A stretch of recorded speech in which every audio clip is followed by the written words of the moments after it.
हाय viewers. इस video में हम आपको माइक्रोसॉफ्ट एक्सेल में पिवट टेबल्स के बारे में बताएंगे। अब इससे जो पिछला वीडियो था मेरे चैनल पर, उसमें मैंने आपको पिवट टेबल का जो बेसिक जो कॉन्सेप्ट्स है और इसके पार्ट्स है, इसके इंग्रेडिएंट्स और जो एलिमेंट्स है उसके बारे में आपको बताया था। अगर आपने वो वीडियो वॉच नहीं किया तो प्लीज़ जाके वो वीडियो भी वॉच कर लें। अब इस वीडियो में मैं उस वीडियो को भी थोड़ा सा रिवाइज करूँगा। अब पिवट टेबल के बारे में मैंने उस वीडियो में बताया था और इस वीडियो में भी हम ये डिस्कस करेंगे कि पिवट टेबल एक ऐसा टूल है माइक्रोसॉफ्ट एक्सेल में, इसको बहुत कम यूज़ किया जाता है, लेकिन ये बहुत ज़्यादा यूज़फुल और जो इम्पॉर्टेंट टूल है। और इसकी वजह यह है कि ये बहुत इंट्यूटिव है। और सेकंड जो इसका इम्पॉर्टेंट एलिमेंट है वो ये है कि आप विदाउट फार्मूला फार्मूला के बगैर आप जो है बहुत सारे जो फंक्शंस हैं माइक्रोसॉफ्ट एक्सेल के, वो आप विदाउट फार्मूला जो है वो आप एकम्प्लिश कर सकते हैं। अब लेट्स सपोज ये जो डेटाबेस है, अगर आप इस डेटाबेस को देख लें तो इसमें ये एक रियल इस्टेट का डेटाबेस है और जिसमें रिटेलर्स हैं, और ये देखें रिटेलर्स हैं कॉलम में, और इसमें बायर्स हैं, और फिर ट्रांजैक्शन जो होती है उसकी प्राइस है, फिर जिस टाइप की ट्रांजैक्शन है वो भी यहाँ पर है कि ऑफिस है, हाउस है, अपार्टमेंट है। इसके बाद कैटेगरी है कि कमर्शियल है, रेजिडेंशियल है। इसके बाद जोन है कि कौन से जोन में ये जो प्रॉपर्टी है वो लोकेट करती है। इसके बाद रिटेलर का कमीशन है, और लास्ट में ईयरली कैश फ्लोज है।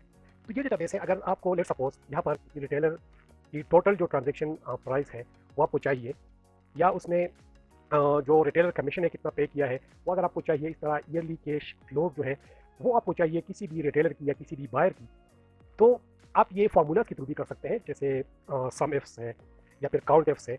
लेकिन पिवट टेबल में आप ये काम विदाउट फार्मूला और बहुत डायनेमिकली और बहुत ईजीली जो है वो आप कर सकते हैं। तो लेट्स सपोज हम हमारे पास ये जो कुछ क्वेरीज हैं, कुछ क्वेश्चन हैं जो मैंने डेवलप किए हैं, और मुझे इस डेटाबेस से ये क्वेश्चन जो है ये आंसर करने हैं। तो ये फार्मूला के थ्रू भी मैं कर सकता हूँ, लेकिन ये बहुत टीडियस होगा और फार्मूलाज में एरर्स का भी चांस होता है। और फिर अगर आप फार्मूला को अपडेट करना चाहें तो फिर जो फार्मूला है उसमें आपको टाइम भी बहुत लगेगा और ये प्रोसेस जो है कम्प्लेक्स से कम्प्लेक्स होता जाएगा। अब लेट्स सपोज यहाँ पर हमें एक क्वेरी है कि find the total amount of sales और transaction price is made by Ron Weasley, कि रॉन वेजली ने टोटल जो सेल किए हैं उसकी ट्रांजेक्शन प्राइस क्या है। मतलब ये देखिए कि यहाँ पर ये जो रिटेलर है इसमें रॉन वेजली होगा। इसमें अब रॉन वेजली ने कितनी ट्रांजेक्शन है, ये देखें ट्रांजेक्शन प्राइस यहाँ पर लिखिए, कितनी ट्रांजेक्शन प्राइस इसने की है। तो इसको हम जो है पिवट टेबल के थ्रू करते हैं। तो पिवट टेबल के लिए सबसे पहले आपको ये जो पूरा डेटाबेस है ये आपके पास अवेलेबल होना चाहिए। तो इसको आप सेलेक्ट कर लें, कंट्रोल शिफ्ट राइट और कंट्रोल शिफ्ट डाउन। फिर आप इसको डेटाबेस के, ये आपका पूरा डेटाबेस जो है वो आप सेलेक्ट हो चुका है। अब यहाँ पर आप इंसर्ट में आए और पिवट टेबल, ये जो पिवट टेबल है इस पर आप क्लिक करते हैं। अब यहाँ पर न्यू शीट पर भी आप पिवट टेबल को इंसर्ट कर सकते हैं और एग्जिस्टिंग शीट पर भी कर सकते हैं। मैं न्यू शीट पर करने लगा हूँ क्योंकि एग्जिस्टिंग पर अगर आप करेंगे तो ये डेटा के साथ ये मिक्सअप हो जाएगा। तो मैं न्यू शीट पर कर रहा हूँ, आप ओके कर दें और ये देखें न्यू शीट पर इसने ये पिवट टेबल इंसर्ट कर दिया है। अब ये पिवट टेबल क्रिएटर है और यहाँ पर जितने भी फील्ड्स है, ये डेटाबेस के जितने फील्ड है, ये देखें रिटेलर बायर और इस तरह ये यहाँ पर अगर आप देख लें शीट 1 पे आप क्लिक कर दें तो ये देखें कि यहाँ पर सारे जो फील्ड्स हैं यहाँ पर अवेलेबल है, और यहाँ पर फिल्टर्स हैं और कॉलम्स हैं और रोज हैं और वैल्यूज हैं। अब ये फील्ड जो है ये वेरिएबल्स हैं और इन वेरिएबल्स को हम यहाँ पर ड्रैग एंड ड्रॉप करके जो डेटा है उसको हम शो करेंगे किस तरह। तो अब हमारा जो पहली जो हमारी क्वेरी थी वो ये थी कि find total amount of sales made by Ron Wesley. तो अब देखें ये यहाँ पर मैंने यहाँ पर इसमें 2 वेरिएबल्स हैं, हमें 2 वेरिएबल चाहिए। एक है रिटेलर, देखें ये रॉन वेजलर जो है रिटेलर है, और फिर इसकी ट्रांजेक्शन प्राइस जो है ये वेरिएबल 2 है। तो अब आप शीट 1 में आए जहाँ पर पिवट टेबल क्रिएटर है, और यहाँ पर रिटेलर को आप ड्रैग करें यहाँ से, इस तरह आप रोज में कर लें। ये देखें सारे रिटेलर जो है, यूनिक रिटेलर्स जो है वो यहाँ पर आ गए हैं। फिर आप हमें ट्रांजेक्शन जो प्राइस है उसकी हमें सम चाहिए, तो आप ये जो ट्रांजेक्शन प्राइस है यहाँ से आप उठाकर आप यहाँ पर वैल्यूज़ में पेस्ट कर दें। ये देखिए आपके पास जो सारे ट्रांजेक्शन हैं यूनिक जो रॉन वेजली की यूनिक जो ट्रांजेक्शन है वो यहाँ पर आ गए हैं। इस तरह बहुत सारे थॉर की भी आ गए हैं। अब रॉन वेजली जो है ये आप देखें आर में देखिए, ये देखें रॉन वेजली ने टोटल इतनी जो है ये ट्रांजेक्शन इसकी प्राइस है। अब आप इसको, ये देखिए मैंने एक दफ़ा किया है, आप इसको आप वापस ड्रैग कर दो यहाँ पर, और अब ये पिवट टेबल जो है ये एम्प्टी हो गया है। अब सेकंड क्वेरी पर हम आते हैं। इसमें भी 2 वेरिएबल्स हैं, एक बायर का वेरिएबल है, एक ट्रांजेक्शन प्राइस का है।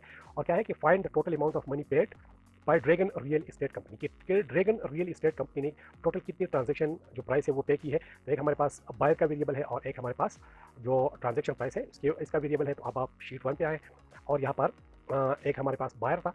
अब ये देखें आप यहाँ पर यहाँ से ड्रैग करके आप रोज पे आए ये देखें, ये यूनिक जो है ये वापस स्टार्ट कर दें ताकि आपको नजर आए। अब ये कि बायर को आप ड्रैग कर दें यहाँ पर, तो ये हमारे पास यूनिक जो है रिटेलर बायर्स आ गए हैं।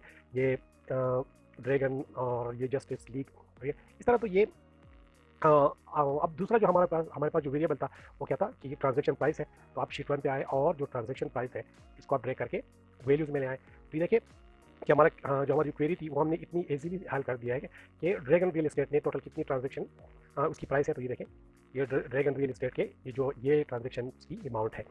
अब तीसरी जो क्वेरी है वो ये है कि how much incoming cash flows are Justice League Riot and Star Retailers Incorporation getting from Downtown Properties. अब इसमें तीन वेरिएबल्स हैं। एक बायर है, ये जो जस्टिस लीग और ये स्टार रिटेलर्स है, ये हमारे पास ये बायर्स है। फिर कैश फ्लो जो है ये हमारा सेकंड वेरिएबल है। और जोन जो है ये देखिए डाउनटाउन जो है हमारे पास जोन है। तो इसको हम शीट 1 पे आएंगे, इसको वापस यहाँ पर ड्रैग करके अपने आप टेबल जो है उसको एम्प्टी कर लेते हैं। तो बायर को आप रोज में ले आए और इस तरह ये लीग जो कैश फ्लोज है उसको आप वैल्यूज में ले आए और जो जोन है इसको आप कॉलम में ले आए।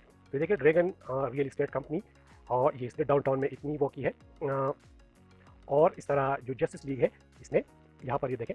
तो ये बहुत इजीली जो है आप ये जो कैश फ्लोज है वो आप जनरेट कर सकते हैं। अब फोर्थ जो हमारे पास क्वेरी है या क्वेश्चन है वो है which retailer is the best at selling offices.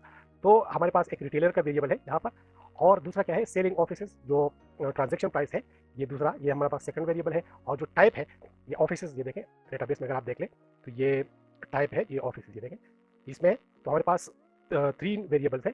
तो सबसे पहले हम क्या करेंगे, रिटेलर को हम इसको वापस ब्रेक कर दें यहाँ पर और सर आप टेबल को एम्प्टी कर दें। तो आप रिटेलर को नीचे क्लिक कर दें, ये देखें। और सेकंड हमारे पास क्या था कि ट्रांजैक्शन प्राइस, ये देखें नीचे ले आया इसे। और फिर हमारे पास क्या था कि टाइप्स, तो आप टाइप पे क्लिक कर दें, ये देखें ऑफिसेज जो है यहाँ पर आ गए हैं। अब ये है कि हमने कहा था कि बेस्ट एट सेलिंग ऑफिसेज। तो अगर आप यहाँ पर देख लें तो ये हमें जो टॉप जो लार्जेस्ट अमाउंट है ऑफिस में उसमें चाहिए। तो आप यहाँ पर जो ऑफिस का कॉलम है इस पर आप कहीं पर भी क्लिक कर दें और राइट क्लिक कर दें फिर और फिर सॉर्ट कर दें और sort the largest to smallest कर दें। तो ये देखें ये डेयर डेवल जो है ये देखें ऑफिस। तो ये सबसे जो बेस्ट सेलिंग प्राइस है इसकी डेयर डेवल की है। तो गाइस ने ये नोट किया कि विदाउट फॉर्मूला हमने चार जो हमारी क्वेरीज थी जो बहुत कॉम्प्लेक्स क्वेरीज है उसको हमने कितना इजीली जो है इसको सॉल्व किया। अब ये प्रोसेस जो है ये बहुत इंटुइटिव है। अगर आपको अपनी क्वेरीज का पता हो तो आप ये जो प्रोसेस है इसको बहुत आसानी से आप कंप्लीट कर सकते हैं। आपको कोई भी फॉर्मूला जो है वो आपको टाइप नहीं करना पड़ेगा और आपको रिजल्ट जो है वो ऑटोमेटिकली और डायनेमिकली आप जनरेट कर सकते हैं। तो गाइस आई होप कि आपको ये वीडियो जो है ये यूजफुल और इन्फॉर्मेटिव लगा होगा। अगर आपको वीडियो में कोई इशू हो तो इस वीडियो का जो कमेंट सेक्शन है उसमें जाकर आप इस वीडियो पर कमेंट करें ताकि हम उस इशू को रिजॉल्व कर सकें। और वीडियो को प्लीज लाइक भी करें और अगर आपने मेरा चैनल सब्सक्राइब नहीं किया तो प्लीज मेरा चैनल को भी